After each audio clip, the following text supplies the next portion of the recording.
اعوذ باللہ من الشیطان الرجیم، بسم اللہ الرحمن الرحیم۔ حضرت مالک بن انس کی ذہانت کا واقعہ۔ وہ عید کا دن تھا، ہر طرف چہل پہل تھی، لوگ عمدہ لباس پہنے عید کی نماز ادا کرنے کے بعد اپنے اپنے گھروں کی طرف رواں تھے تاکہ گھر والوں کو عید کی مبارکباد دے سکے، لیکن ایک نوجوان ایسا بھی تھا جس کے قدم اپنے گھر کی بجائے کسی اور سمت اٹھ گئے۔ یہ بات نہیں تھی کہ وہ نوجوان اپنے گھر والوں سے خفا تھا یا اس کی دوست یا رشتہ داروں سے ملنا تھا یا کسی تفریح کے لیے جانا تھا، بلکہ وہ جوان ایک بہت بڑا عالم کے مکان پر جا کر رک گیا۔ نوجوان نے دروازے پر دستک دی اور اجازت ملنے پر اندر داخل ہو گیا۔ عالم نے نوجوان سے پوچھا، تم عید کی نماز پڑھ کر گھر نہیں گئے؟ نوجوان نے جواب دیا، نہیں۔ عالم نے کہا، کچھ کھا لو۔ نوجوان نے کہا، جی نہیں، اس کی ضرورت نہیں۔ عالم نے پوچھا، پھر کیا ارادہ ہے؟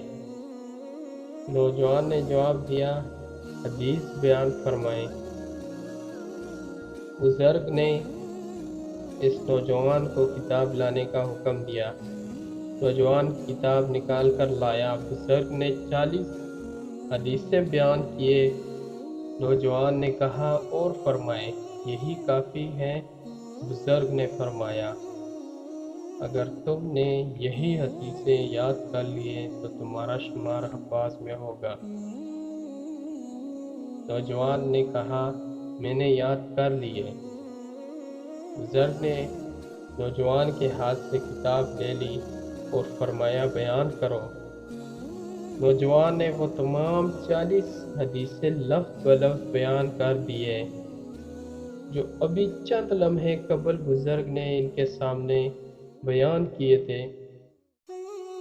بزرگ کے لبوں کو جنبش ہوئے۔ انہوں نے فرمایا، جاؤ، تم بڑے بلند حدیث کے عالم بنو گے۔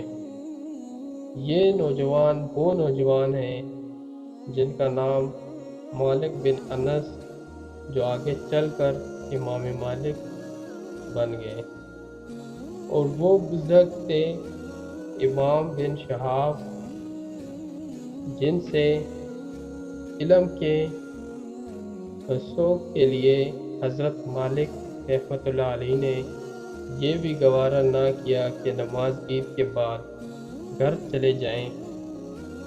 خود امام مالک کے کہنے کے مطابق، میں نے سوچا کہ آج ایسا دن ہے کہ امام شہاب فارغ ہو گئے، اس لیے ان کے پاس چلا گیا۔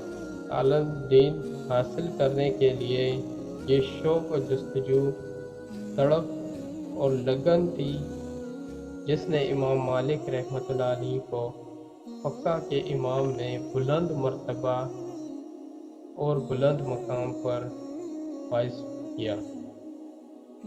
آپ کی پوری زندگی ایک روشن مینار کی مانند ہے جس نے آنے والی نسلیں نور کی کرنیں لے کر اپنی سیرتوں کو منور کر سکتی ہیں۔